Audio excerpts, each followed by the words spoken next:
and welcome to Unitarian Universalist Congregation of the Catskills. Our minister is Reverend Bob Janis. I am Vickie O'Doherty, the worship associate for this morning. We are excited to have attendees both in person in the sanctuary as well as on Zoom.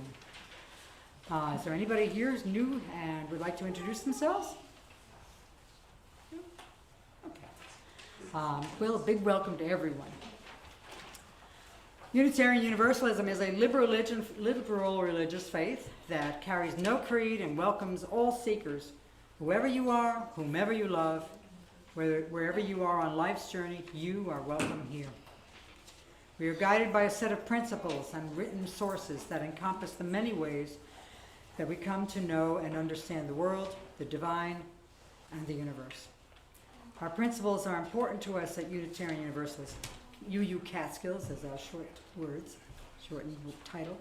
And we live our values on a daily basis. We affirm that Black Lives Matter. We are a welcoming congregation for the LGBTQ community. We are a congregational affiliate of the Ulster Immigrant Defense Network. And we are an active voice in the effort to address climate change. Our sanctuary here is built on Lene Lenape land.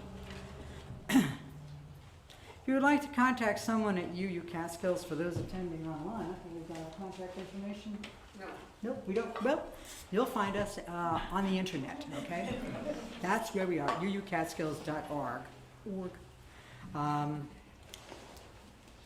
If you're a visitor online and would like to be added to our mailing list, you can put your name and email address in the chat box in the Zoom. We encourage you to read our current newsletter that members and others on our distribution list receive by email. Is also found on our website. There you'll find newsworthy items on the happenings in our UU community and also upcoming events for the month. Weekly updates are also sent by email, and there you'll find events for the coming week. More details are in the newsletter also about those events. Thanks to everyone who's assisting with today's service. Our hybrid services are made possible by our technical team. We have Bruce Wilde in the sanctuary, and we also have Kathy Atwell. Oh, Jenny Giddy. Sorry, Jenny Giddy is at home working on the Zoom stuff. Okay. For our prelude this morning, we have Bill Toole, who will perform Parade of the Grasshoppers by Sergei Prokofiev.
Good morning. Good morning. Along with Vickie, I welcome you wherever you're joining us today. Welcome to those joining on Zoom. Welcome to those in the building. Welcome to those with however many legs and claws and things joining us today for our animal blessing. It is so good to be together in spirit. Couple of announcements before I talk about the animal blessing. And I don't like to begin with announcements, but just to say briefly, after the service, There's some information about the congregation that might be of general interest. All are welcome. It says as it says on the back, there's the exploration of the proposed UUA Article 2 revisions. But before that, we're going to have an update on the lighting situation. We have an exciting opportunity about to improve the lighting here. So Craig Burton's going to talk us through that after the service. So if you're interested in that, please stay after the service for both of those. And on Tuesday, every year we have a budget after our pledge drive, which we did very, very well. Thank you all very, very much. So the proposed budget is going to be presented on Tuesday evening via Zoom at 6:30. The link is on your Tuesday updates, or it's on the website. Any questions about that, feel free to ask me or ask Mark, our president, who is there's Mark, after the service. So sorry, I got all the business out of the way. So now we can begin and continue from the Parade of the Grasshoppers. Are there any grasshoppers who'd like to light our chalice this morning? Come on, go ahead, we can. Come. Do you want to come? Do you want to help?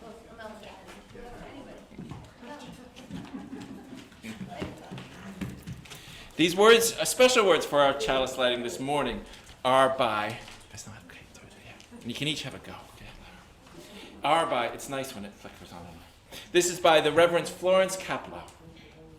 We light this chalice in honor of the animal realm, furred and hoofed, two-legged, four-legged, many-legged, fanged and clawed, gentle and fierce, wild and tame. May we remember that all animals are our relatives, worthy of our care and respect.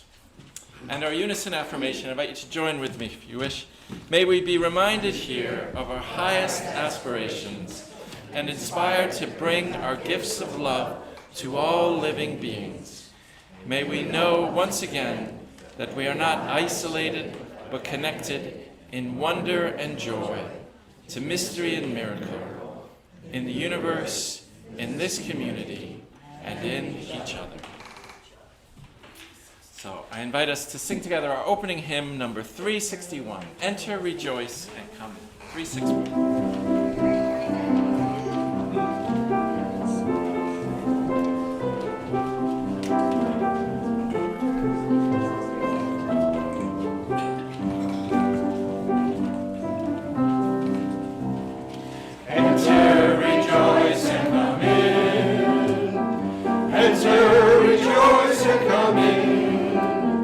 Today will be a joyful day. Enter, rejoice, and come in. Open your ears to the song. Open your ears to the song. Today will be a joyful day. Enter, rejoice, and come in. Open your hearts, everyone. Open your hearts, everyone.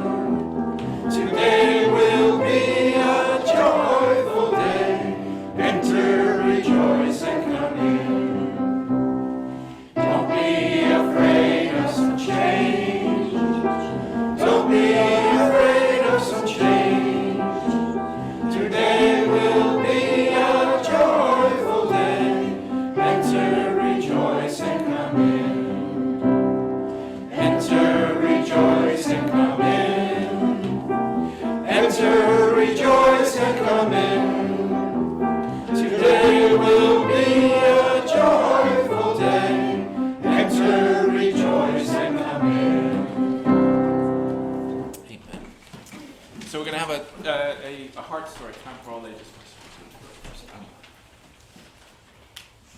So today's our animal blessing, and I just want to raise up, I know a few, we had a big discussion about this and how we could do it well, and I know a few are disappointed that we're not joined by lots of furry friends and flying parakeets and cats. I don't know how we would get cats in here. We're going to be joined in spirit. We've got pictures of animals. We're going to have pictures up here in a minute. We're going to be joining it this way, but we're doing this way kind of for the benefit of all. We are going to have a little animal blessing with the children in 2 weeks as well. So there is that to look forward to.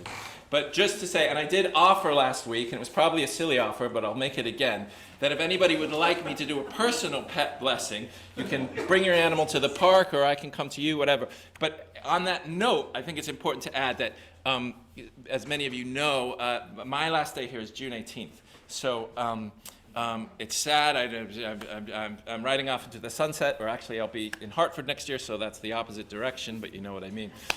So I'd love to meet with as many people as possible, with or without furry friends, but do let me know, because there's a limited number of days. But we will have I think we're having a party at the end with everyone together, so we will do that. But just to say, let me know if you'd like to meet or have a phone conversation, or we'll schedule as many of those as we can. So, animal blessing. I wanted to say a few words about animal blessing, and as I say, we'll do one kind of in the farmhouse as well with Jane on the 21st. Jane's not here today, but she'll be here on the 21st. Yeah. No, there's no Jane for that, but because we wanted Jane to be here for that, don't we? But animal blessing is an interesting. Does anyone? It comes from someone called Francis of Assisi, who some of you have heard of, and I had heard of Francis of Assisi, but he had such an interesting life. Actually, he was a soldier, so he was out there fighting, and then he decided he didn't want to be a soldier, and he gave it all up, and gave away his possessions, and lived very humbly and very simply, and he lived among the animals, and he considered not just the animals, but the sun and the moon and everybody his brother and sister. So he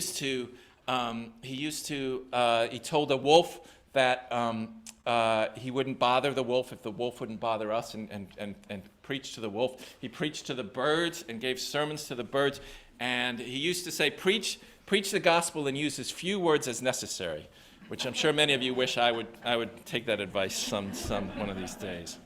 And he also, there was a terrible set of wars called the Crusades, and Francis, as a former soldier, knew how terrible wars would be, and he walked all the way to Egypt to meet with the Sultan of Egypt.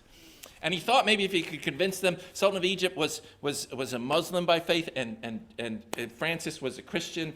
And he thought maybe he could convince him, which he didn't. The Sultan of Egypt remained a Muslim, and Francis remained a Christian. We don't know exactly what happened in that fascinating meeting, but when he came back, scholars say that his work seemed to be influenced by traditions like Rumi's tradition. So he actually had a conversation instead of fighting, right? And he just talked it over with someone, which is a good example for all of us. So I don't have any sermons to preach to the birds today. They hear from me a lot. But I was wondering, first of all, we're talking about animals. Which animal is the best? Just call it out on 3. 1, 2, 3. Dolphin. What? Dolphin? Wow. Okay.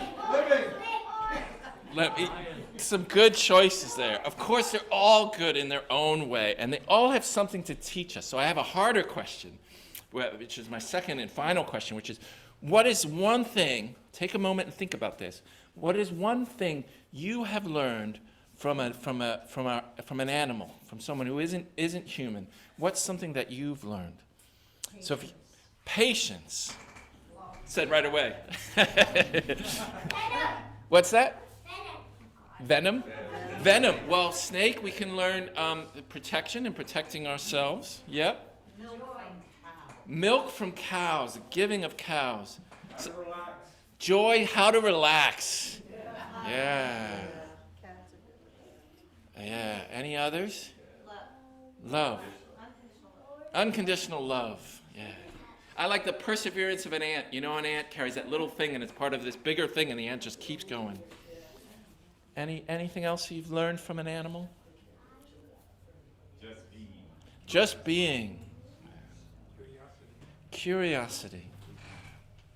So let's continue to keep our eyes open in this beautiful world. We're in spring now. There's animals. There's all kinds of creatures and growing things. We can learn from plants as well, And remember that animals can be our teachers. We're there, and we have a lot we can learn from animals and the natural world. So we'll keep our eyes open and learn from animals. And it's such a blessing to have animals in our lives. So I know there are animals here that are part of our blessing, and as I say, we'll have a blessing in the farmhouse on the 21st for our youngsters. But why don't we sing our children out so you can play in the... What's that? As you leave this friendly place, I'll give light to every face. May the kindness which you learn guide your hearts to I was saying if the kids want to stay for this blessing of the animals, they can, whatever they feel most comfortable with. I should say that for everyone, right? But whatever, this is all free choice. So we've got a reading by the British poet W.H. Auden, Address to the Beasts, about what we can learn from the animals, following on that same theme. And Vickie, thank you so much for reading.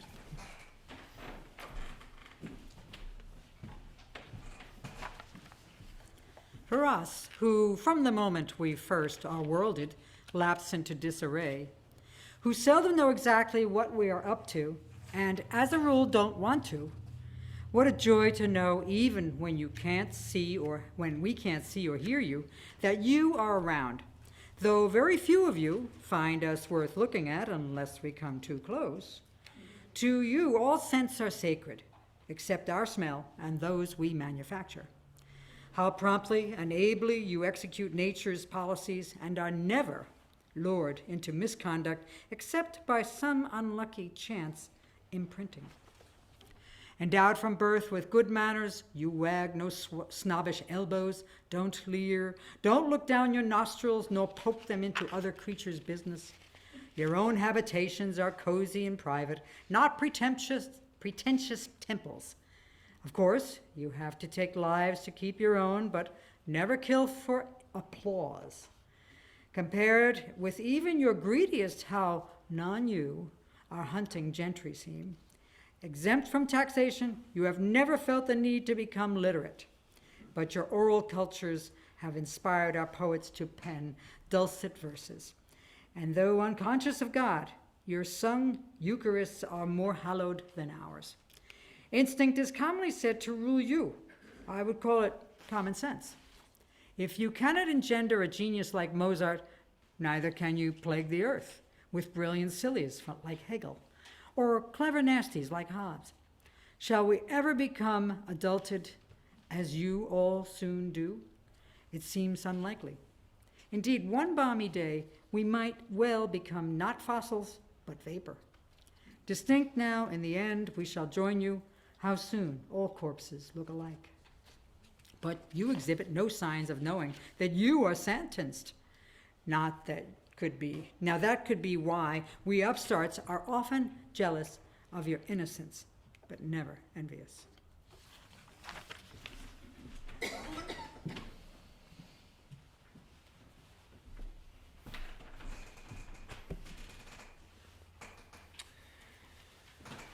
So we now have a time of remembrance of the animals, because we know there are many animals who are in our heart and, as the phrase goes, have crossed the rainbow bridge.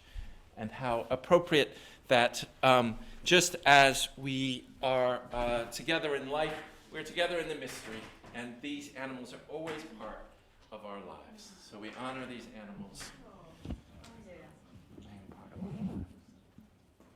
Look at that red hair on Jenny. Oh.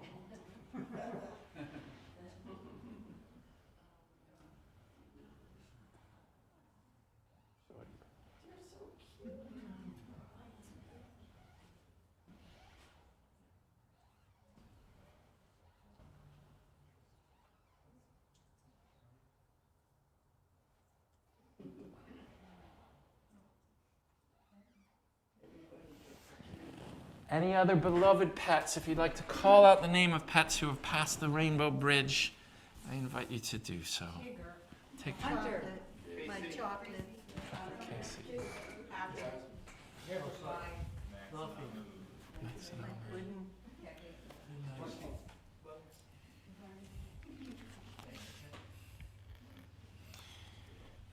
These words these are always a part of our heart. These words in honor of those animals who are always a part of our lives and parts of our heart by Gary Kowalski. We give thanks for the animals who live close to nature, who remind us of the sanctities of birth and death, who do not trouble their lives with foreboding or grief, who let go each moment as it passes and accept each new one as it comes with serenity and grace.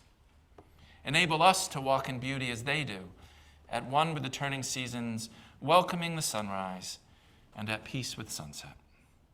And as we hallow the memory of good friends now departed, who loved abundantly and in their time were loved, who freely gave us their affection and loyalty, let us not be anxious for tomorrow, but ask only that kindness and gratitude fill our hearts day by day into the passing years.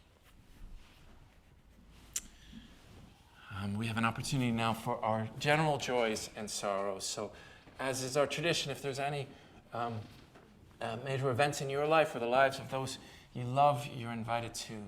We'll put a stone in our common bowl in honor. But does anyone have a joy or sorrow to share? Sorrows and hopes and concerns, and those also are held in our collective compassion and understanding. Our prayer today, I thought, as I say, I'm a bit of an admirer of Francis of Assisi.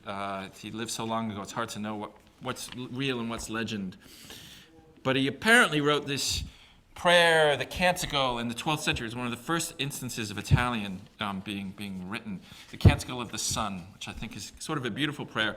It is written in the Christian tradition, and the word Signore in Italian, I was hoping someone could say the Italian, but is often translated dear Lord, which I think is a difficult word, and it sounds better in Italian somehow. So I translated that as dear one, because I think that's more in keeping with the original intention of the Italian. One of the privileges of translating things is you can kind of go with what you feel is the rightest. So I invite you to think about our connection as we've been thinking about this whole service with the animals. We'll say this, and then we'll have just a little time of silence, and then we'll have our singing of the doxology, which is kind of fun. You'll see it on the order of service after a brief silence. So these are words by 12th century by Francis of Assisi. Altissimno amopante bon Signore.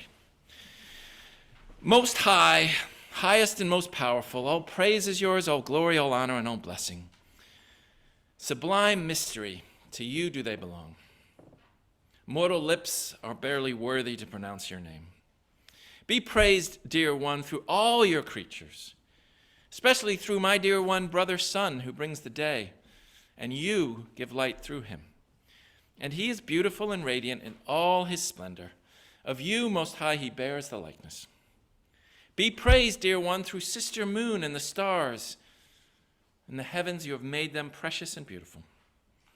Be praised, dear one, through brothers, wind and air, and clouds and storms, and all the weather, through which you give your creatures sustenance. Be praised, dear one, through sister water. She is very useful and humble and precious and pure. Be praised, dear one, through brother fire, through whom you brighten the night. He is beautiful and cheerful and powerful and strong. Be praised, dear one, through our sister, Mother Earth, who feeds us and rules us and produces various fruits with colored flowers and herbs. Be praised, dear one, through those who forgive for love of you, through those who endure sickness and trial. Happy those who endure in peace, for by you, most high, they will be crowned. Be praised, dear one, through our sister, bodily death, from whose embrace no living person can escape. Sorrow to all those who walk away from the path of life. Happy those she finds doing your bidding. The second death can do no harm to them.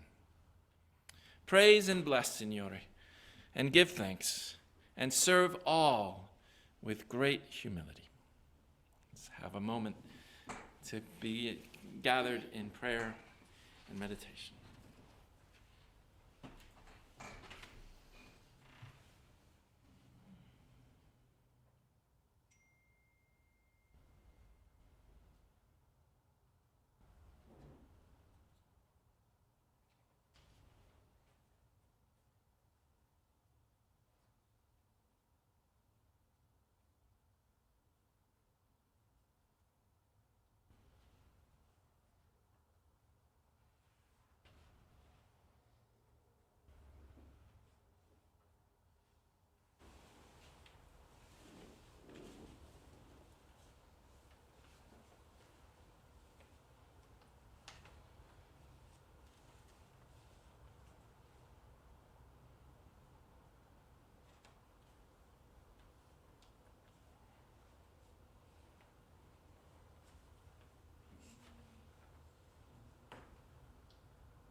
And now I invite us to join in the singing of the Dogsology by Reverend Laura Kim Joyner.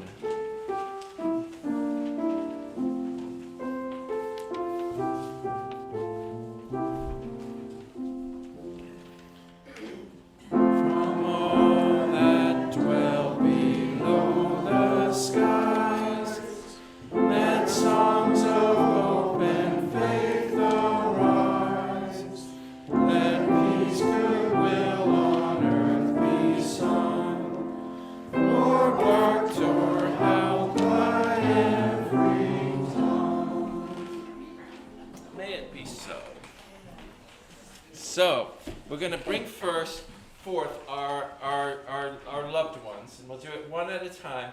And I thought for a blessing, what we would do, and always think about what are these words and how to do it, is all say, you can say it with me if you want, beautiful and dear one, we bless you. And I chose those words because beautiful one, we're all beautiful just as we are. We all, and all of our animal companions are beautiful. And dear is to say that each one of us is loved. And our animal companions are loved as well, loved by us. And so, beautiful and dear one, we bless you. And then I was thinking if there was some sort of response, but I thought rather than do wordy, I like the kind of idea of howled or barked. So after that, you can either say blessings, you can say l'chaim, which means to life, you can say huzzah, which means yay, or you can bark, you can growl, you can say anything. Okay, so we'll try that. Okay. Beautiful and dear one, we bless you.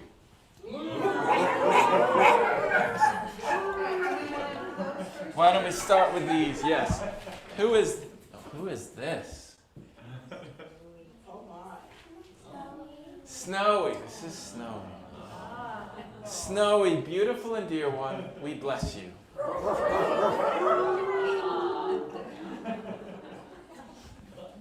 Who is this? Moxie, beautiful and dear one, we bless you.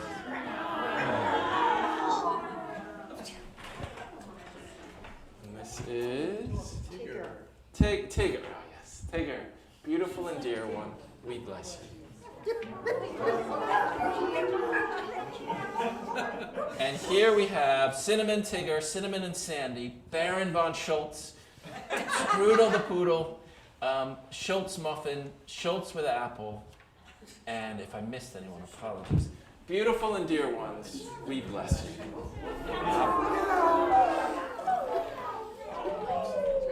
This is Austin's, this is Snowy. Snowy, beautiful and dear one, we bless you. Buddy, beautiful and dear one, we bless you. I know you, buddy. These are Carol's 2 rescue dogs and her cats. Beautiful and dear ones, we bless you.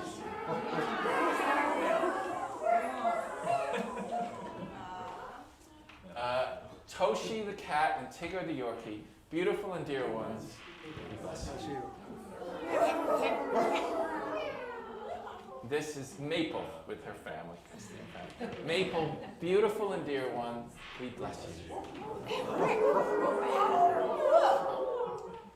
And this is Constance's cockatoo. Beautiful and dear one, we bless you. This is Diane and Debbie's alert pup, Jimmy. Jimmy, beautiful and dear one, we bless you. Donna and Rob's mischievous Piper in a soulful moment. Piper, beautiful and dear one, we bless you.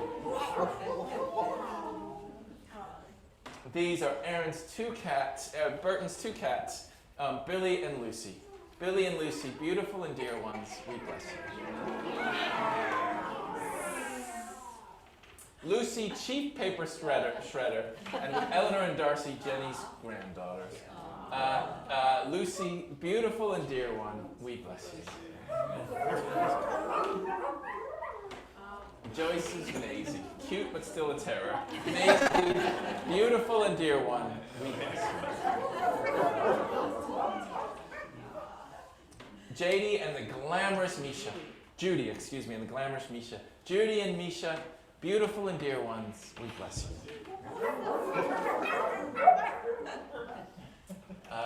Joanne and Kitty. Joanne and Kitty, beautiful and dear ones, we bless you. Oh, did I get that? Can you go back, or is that not? I don't know. Was it not Joe? It was. Add Atta girl and Kitty. We bless you too, Joy. Atta girl and Kitty, beautiful and dear ones, we bless you. This is Karen and Mark's beautiful Sasha in a botanical mood. Sasha, beautiful and dear one, we bless you.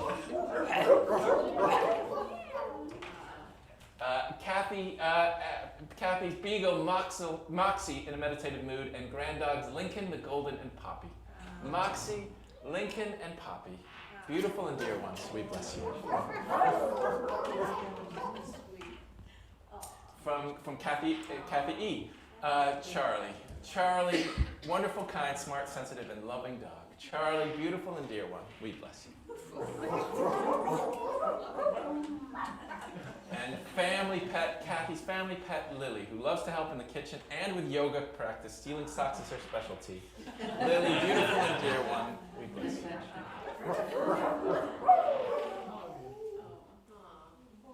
This is Maple and Claire, as well as Kathy's loyal walking and running companion, whose energy and playfulness bring joy and love to my life. Claire and Maple, beautiful and dear ones, we bless you.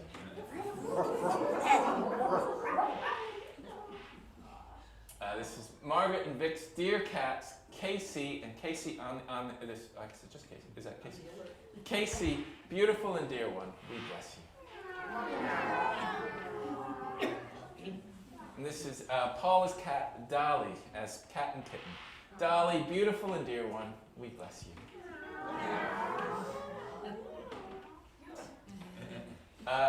Peter with Dante, his rescue cat, now best buddies. Dante, beautiful and dear one, we bless you. Anna and Kate Whitehawk's Molly, the wiener dog. Molly, beautiful and dear one, we bless you.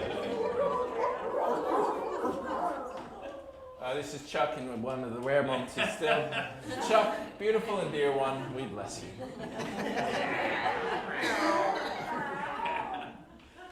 Oh, and this, I thought, we just have pets up here. This is a meerkat I saw in a zoo. I can't remember. I think he or she does have a name, but I don't know what it is or they. But Miss Meerkat, beautiful and dear one, we bless you. It's a matriarchal society that meerkats live in. And this is Buddy, Vickie, and Leila's beloved cockapoo, seen below with his best friend, Sarah. Oh, sorry, Buddy and Sarah, beautiful and dear one, we bless you. Oh, perfect. Well, we bless you too, Sarah. And as we celebrate the lives of companion pets, let's not forget creatures who share our world and make it possible for all existence. So it's not just about those who share our homes, but so many share our larger homes. So beautiful and dear ones of all descriptions, we bless you. Yes, sorry, yes. Catherine is celebrating her pollinators on-site wasps. Oh, we need wasps and bees. Wasps and bees, beautiful and dear ones, we bless you. Great. This is Jenny with her chicken Peace and Joyce with her llamas. Peace and the llamas, beautiful and dear ones, we bless you. Balto was the special lead dog for the final leg of the 674-mile trip that brought the diphtheria vaccine from Anchorage to Nome, Alaska in 1925. Balto, beautiful and dear one, we bless you. Are there others we'd like to lift up who don't have their picture anymore? Aggie. Addie? A-D-D-I-E. Thank you. That monster. Addie the monster. Addie, beautiful and dear one, we bless you. Scarlet, Lily, Peanut, and Wrigley. Scarlet, Lily, Peanut, and Lily. Beautiful. What's that? Wrigley. I'm sorry, Wrigley. Yeah. Beautiful and dear ones, we bless you.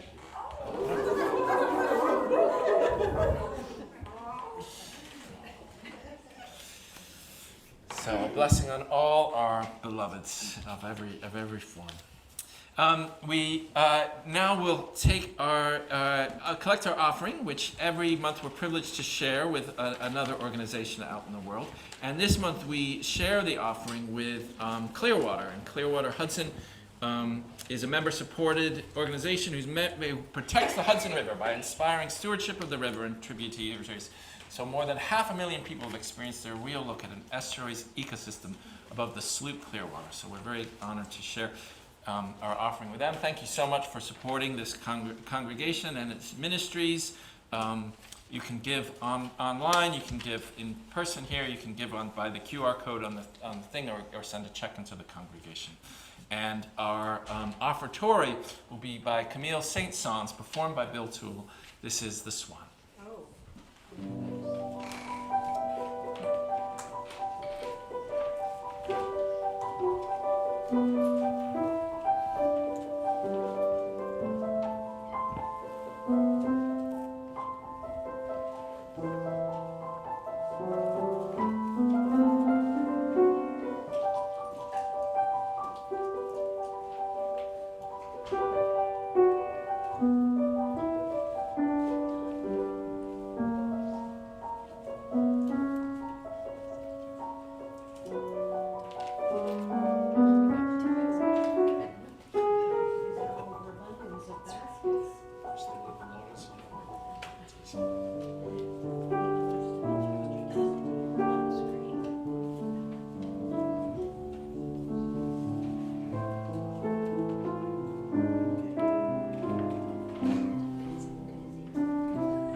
Thank you for your gifts.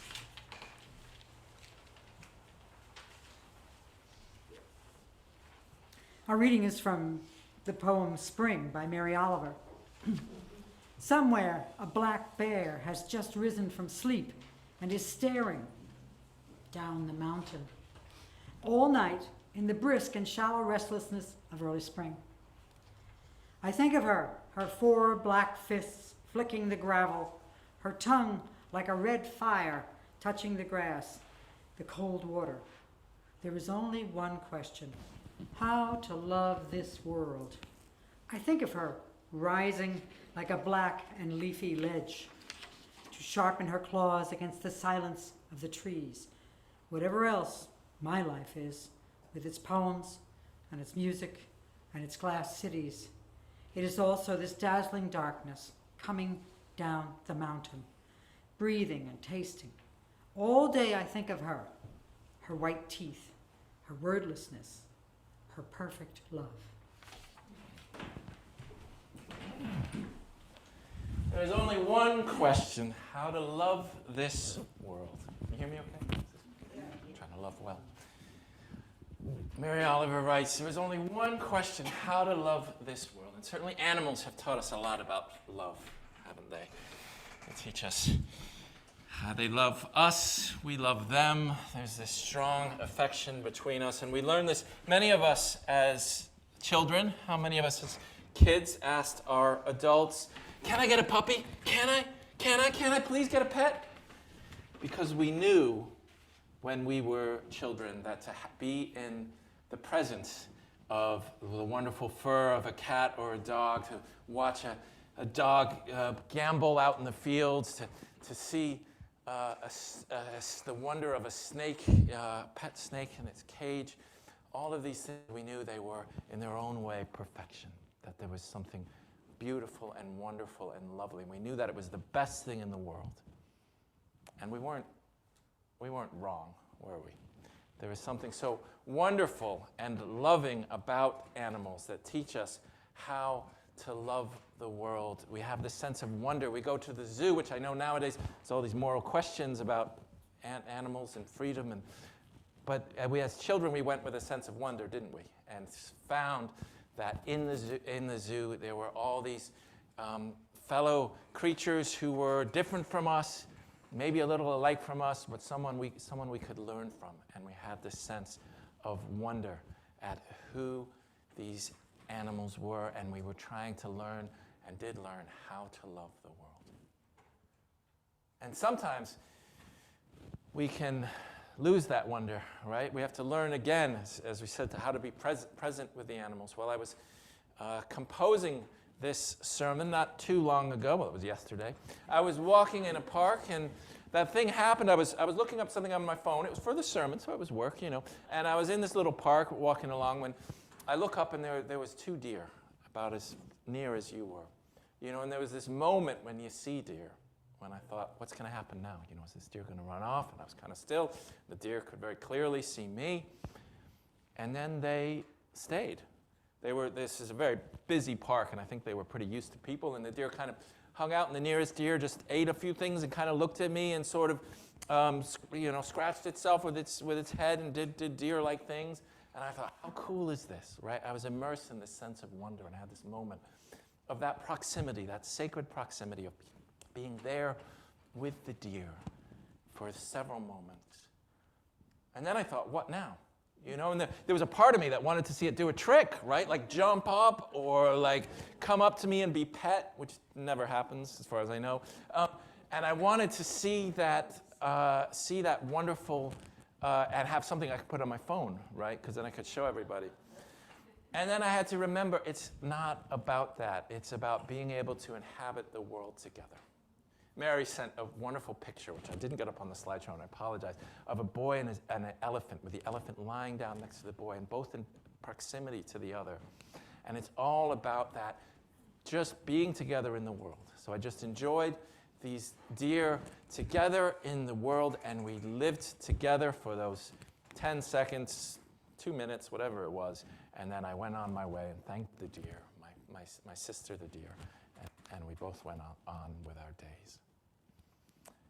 But there's something so wonderful about animals, and animals have a lot to teach us about how to love the world. They bring out the best in love in us, and the way they live their lives fully is kind of, as Mary Oliver says, perfection. From the black bear through to the grasshopper, to the wasps, to dogs and cats. There's a certain perfection to them. And not that we don't have perfection ourselves, but, well, you look around the world, right? We all know there's all this toxic, we've got messing with the Kentucky, killing horses because trying to make them fast for the Kentucky Derby, the toxic air in the air, the polluting the rivers, all of the things we're doing. And this brings up what I like to call the theological conundrum of our ecological predicament. And what do I mean by the theological conundrum of our ecological predicament? Well, a lot of us in the West, Judeo-Christian and even Islam to some point, had this idea of original sin, right? There was this idea, maybe you grew up with it in your religion, of like that we're all, Adam and Eve were in the garden and they ate an apple and that was bad news, so everybody's condemned because of that. A lot of us have an issue with this story and this view of the world, right? We kind of find it very problematic. For one thing, like, why are they condemned for eating an apple? It doesn't make a whole lot of sense. And for another thing, and our universalist forebears said this, you know, why would God condemn everybody? You know, we're all beautiful. Why is a baby condemned? We're all beautiful and lovely and good. And yet the conundrum is Now, in our ecological situation, we have this idea of like, well, people are we're kind of out of whack with the world, right? That's not a technical term, but you know what I mean. Like something is amiss, right? And something is amiss in us, and it's making the world go haywire. And it's dangerous for us, and it's very dangerous. There's already thousands and thousands of species that have gone extinct. So it's tempting to go back to that original sin, right, and say there's something really wrong with humankind. There's something really wrong with us. But I don't think that's it, and I don't like that story about who we are. But if it's not original sin, what about us is out of whack? It's a good question. Our theme for this month is creativity, so I thought, why not start there? And it seems weird for me to criticize creativity, right, because it's my bread and butter. I love creativity. It's a wonderful thing. And it's been a wonderful thing for humanity. One of the stories I keep telling, I forget her name now, Sang-Hee Lee, who wrote Close Encounters with Humankind. She's a world-renowned paleontologist. And I love this fact about creativity. What were tools invented for first? Does anyone have a guess? For what? Heart? Art. That's one theory. Art, weapons is another theory. For food is another theory. But Sang-Hee Lee, and she's culling from a global research. One theory that's become prominent is actually it's for cutting into bones. And the reason for this, of cutting into bones, is because, and vegetarians, you may not want to listen to the next couple of minutes, but we were scavengers. We were omnivores, and we would eat whatever was there. And when the lions would eat something, we couldn't go out with the lions. You know, we were far not strong enough for the lions. We were these strange, hairless apes walking around. And then the hyenas would come, and we weren't strong enough to grapple with the hyenas. And this is why we're diurnal, why we were away in the daytime, because we're not going to mess with all the animals that are around in the nighttime, because they're much stronger and more better at a lot of things than we are. And in the early daytime, the birds would come, the vultures and so on, and we didn't want to mess with those claws as well. So we finally came out when the carcass was completely cleaned and all that was left was the bones, and to get the marrow of the bones, we developed these tools. So we think we're so high and mighty, right? We came up with tools, but our first tools was so humble. It was getting at the last little bit of this tiny little carcass. That's how the creativity started. And then we got kind of good at it, right? So rather than original sin, one way of saying is we got good at a couple things and we got a little carried away, right? Because creativity is a good thing, but then we used the tools to make weapons, and then we started weapons making factories, and then an economy to keep the factories going, and on and on and on. And now we have mountains of plastic and this whole issue with what are we going to do with all the things, and we're polluting everything and all of that thing. So not so much original sin, but that we're these curious hairless apes with this particular set of skills, to quote a movie, and we have this strange place in the universe.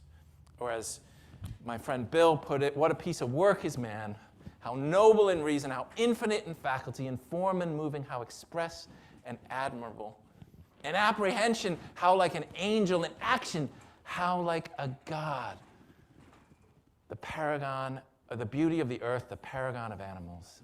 And yet, to me, to us, what means this quintessence of dust? Quintessence of dust. We're this funny conglomeration of matter, of dirt, and yet we have these incredible skills that we've perfected too much. And what do we do now? What do we do now that we've gotten into this predicament? And I think creativity is part of the solution. And maybe it's a different sort of creativity. Maybe it's a little less creativity. A lot of you said, one of the things the animals have taught us is just to hang out, right? We don't have to do things the whole time. We're always producing and making and doing this. And you look at animals, they have to survive too, 24 hours a day. But you often will see, when you go, the seagulls or the deer or our beloved pets at home, sometimes they just be, right? They don't bother, getting doing everything all the time. So maybe that's a part of it. And maybe it has something to do, and we heard this before, with love. It's, I know I said how I'm, June 18th is my last day here. I'm here for just a little bit more, and I don't want to be grandiose or melodramatic about it. You know, ministers come and go, and there are transitions in life, so I don't want to be over the top about it. But Jesus, when he left his ministry, you remember? He was there with the at the Last Supper, and when he told his disciples, love one another. You know, love one another, which is such a simple saying, and yet I really think he's onto something, right? That's really what it's all about, and especially creative love. If we can learn creative love. And loving each other can be really simple, but it's also fiendishly complicated sometimes. I mean, when we have our beloved puppy or cat at home and we give them some attention, that's not complicated, but it is love. It's loving the world. The only true question is how to love this world. And also when we craft an affordable housing policy for the state that's compassionate and fair and includes the disenfranchised and looks at ways at really being caring for one another, that's love. And it's really complicated and it's really difficult.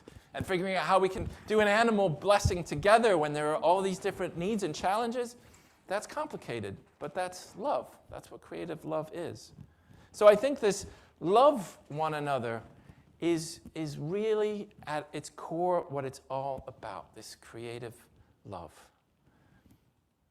And the animals can help teach us this love, which isn't to be romantic about it. I know there's, animals are like us. They have lots of different inclinations and things that they do, but they also teach us how to be at one with the world in a way. And we need to get back to that balance. And we're not going to do away with our creativity that has built this incredible conglomeration of stuff that can be quite challenging and quite polluting, but the seagulls love it. So we've got friends, don't worry. We can. The answer really is creative love. And, it's not like I know exactly how that's going to look like, and not one of us do. It's partly why I mentioned the ants, because the ant knows what they're doing, and we each know our little piece of it. But we don't know the whole picture. And we probably won't in our lifetimes. But I'm pretty sure that what it's about is using our creativity to love this world and figuring out how we can love this world a little better and be there for one another. And if we can figure out our place in the family of things, another quote from Mary Oliver, and learn how to love this world, what a blessing that would be for this epoch in the history of the world. We're not so bad. We're not inherently sinful or flawed. We just got really good at something, creativity. And now we have to figure out how to use it in a more loving way. And there are so many examples in humankind, but also from our brothers and sisters in the animal and other kingdoms. There are so many examples of how to use that creativity and use that attention and use that love in ways that harbor our balance, that help create a better balance and a better life. So let us love one another and learn to love this world. It's an ongoing process, but it's so beautiful to be a part of it. Amen. So our closing hymn, I'm really excited about this. Catherine, our own Catherine Catabiani wrote this hymn. Do people have a copy of it? It's to the tune of For the Beauty of the Earth. And so animal blessings are often, we think especially of dogs and cats, but there's so many different. So anyway, this is a beautiful hymn. Let us be reminded of what a lovely world we live in and how much love there is in so many different forms. Let's sing together For the Blessing of the Animals.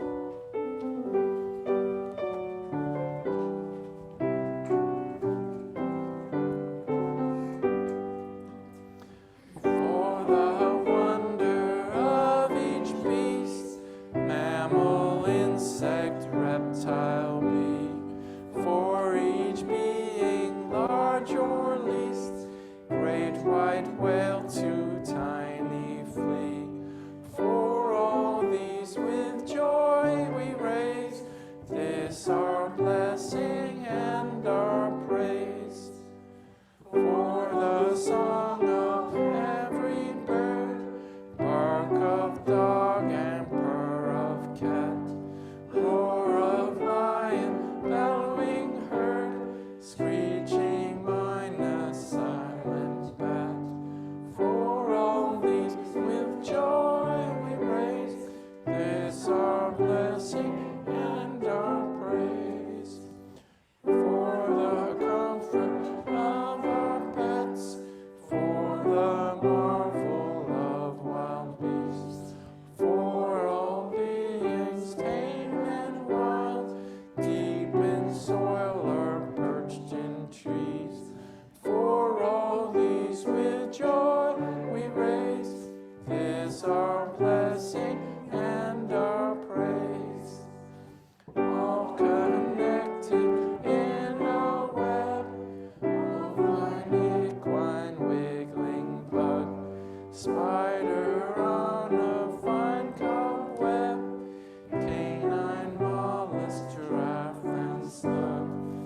So go out there and love the world. That's it. That's all there is to it. The black bear does it. The bovine cow does it in the field. The cicada does it, and we can do it. Using our minds, our hearts, our bodies, all of that we are. Go out there and love the world. It's a lovely world. Let's be a part of it. Amen.